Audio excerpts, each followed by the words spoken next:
And there's a big thing here in Colombia. Some people are saying that foreigners are gentrifying parts of Medellin. Before we dive into this issue, there's a couple things you need to understand. First of all, the neighborhoods of Medellin are divided into 6 estratos. Estrato 1 being the lowest class and Estrato 6 being the wealthiest neighborhood.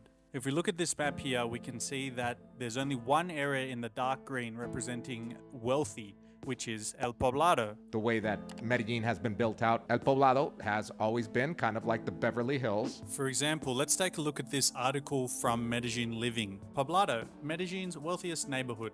We all know that, no surprises here, but when we take a closer look, this article's from May 2011, long before tourism even became a thing in Medellin.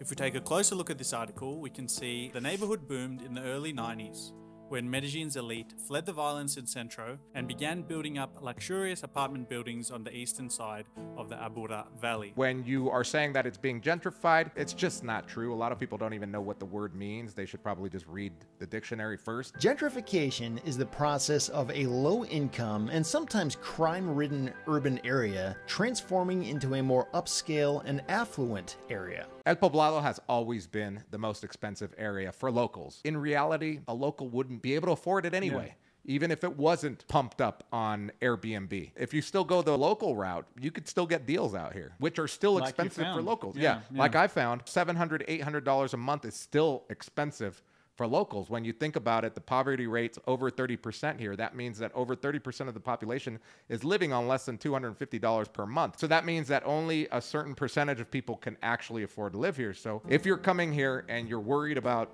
gentrification or I'm overpaying and I'm hurting the population, you're not, because most of these apartments, if not more than 90%, I'm assuming, that's just an assumption, are owned by locals. So you're helping the local economy. You're helping the economy. I'm not a university professor on this topic or anything, but from what I've heard about Brooklyn and things like that, Brooklyn is one of the places that's been most gentrified, right? And gentrification is mostly you take poor areas and you jack up the prices and make them expensive, right? Yeah. Is that true?